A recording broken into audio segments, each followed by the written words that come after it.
Job, chapitre 36.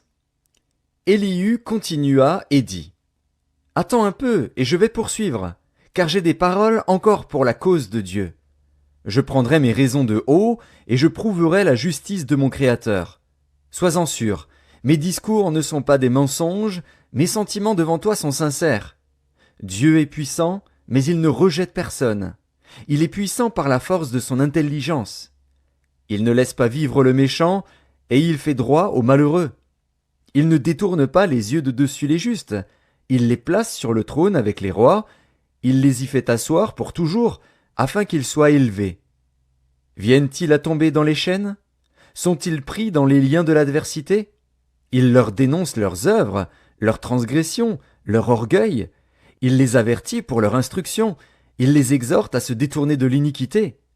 S'ils écoutent et se soumettent, ils achèvent leurs jours dans le bonheur, leurs années dans la joie. S'ils n'écoutent pas, ils périssent par le glaive, ils expirent dans leur aveuglement. Les impies se livrent à la colère, ils ne crient pas à Dieu quand il les enchaîne. Ils perdent la vie dans leur jeunesse, ils meurent comme les débauchés. Mais Dieu sauve le malheureux dans sa misère, et c'est par la souffrance qu'il l'avertit.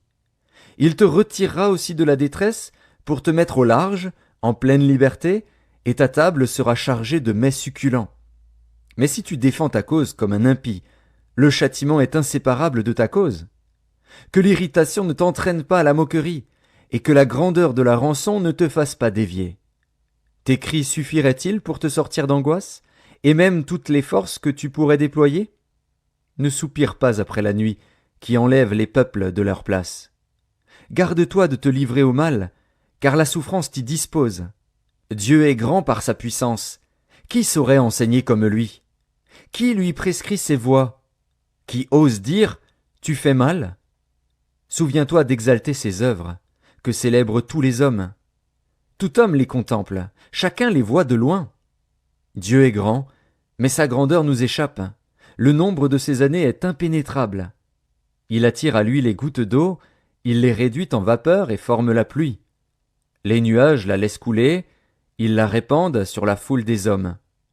Et qui comprendra le déchirement de la nuée, le fracas de sa tente? Voici, il étend autour de lui sa lumière, et il se cache jusque dans les profondeurs de la mer. Par ses moyens il juge les peuples, et il donne la nourriture avec abondance. Il prend la lumière dans sa main, il la dirige sur ses adversaires. Il s'annonce par un grondement.